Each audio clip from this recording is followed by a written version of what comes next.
Joining us to discuss this morning is the CEO of Capsule, Eric Kanariwala. Eric, it's great to have you. I know hundreds of thousands isn't $500 million, but it's a start, I guess. It's good to be here, Carl. It absolutely is a start. We're thrilled the government is unlocking the supply chain and they're going to make testing more accessible to everybody with the 500 million tests they've ordered and are going to get to Americans soon. What we've built is the infrastructure and the technology infrastructure and the delivery mechanism to be able to get 100 million Americans tests at a moment's notice. We can deliver them to people's houses safely in just a couple of hours. And we think the need for testing is great, and the need to increase accessibility is great, and it's going to continue and persist. And so I think it's a really nice complement to what the government is already doing. Do you think the hard part is going to be distribution or production when it comes down to it?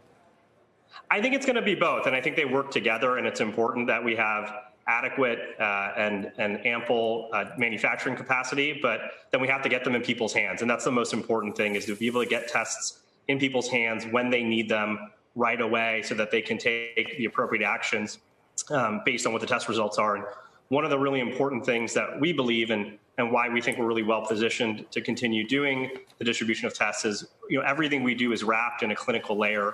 We have pharmacists on staff that you can text with or chat with through our app, and then anything else you might need following up from whatever your result is, we can provide in a safe and seamless manner. So we think it's really important that people who are testing are able to get those tests from the comfort of their home and not accelerate the spread by having to congregate in crowded spaces to get those tests in the first place. Yeah, Eric, I mean, the U.S., we've got reports now that the U.S. is planning to deliver 500 million test kits to households, finalizing plans with the U.S. Postal Service. Are you in discussions with the federal government to help deliver these tests, or is this something that's happening for you on a more local level and not with the government? So we started distributing test kits before Christmas, and very quietly, just to understand what the demand was and what the need was, and they immediately sold out. And so today we're expanding the distribution to 8 markets, including New York. And in the past, we've worked very closely and partnered with the government here in New York and Chicago on vaccination clinics. And so we'd be really excited to lend a hand and to accelerate the White House's agenda on testing. Eric, it's not hard to sort of spin out a narrative in which you get exponential decline of cases in the coming weeks or months. Let's hope it's weeks. And Omicron becomes more of a past tense, and then you're left with a lot of supply, maybe even a glut of tests, and then there'll be criticism about that. Do you think it's likely?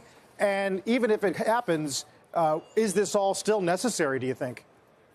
We would love for that to be the base case scenario. I would love for nothing more than for cases to decelerate at an exponential fashion. I think it's really important that that happens. And I think testing is one essential part that can make that happen and curb the spread of that. And so there's obviously a risk that there's a lot of testing, but I think that whether it's Omicron or it's the next variant, that we're going to be more likely in a more endemic phase of the pandemic, and testing will continue to be very important, not only today, but in the weeks and months to come. But it is my sincere hope that exactly what you laid out happens as soon as possible.